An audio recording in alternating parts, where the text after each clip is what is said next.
Magandang araw po sa inyong lahat. Meron po akong ihahatid na magandang balita.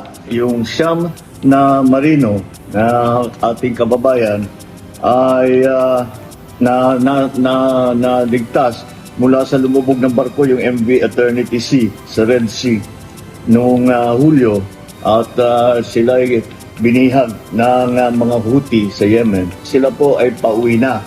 Itong Miyerkules na dumating sila sa Oman mula sa Yemen, at sinalubong sila ng mga tauhan natin sa Philippine Embassy sa Muscat at saka ng Department of Migrant Workers.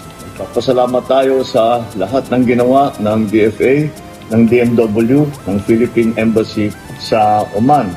At huwag po natin kakalimutan na magpasalamat sa Omani government dahil sila talaga ay walang tigil na tumutulong sa atin.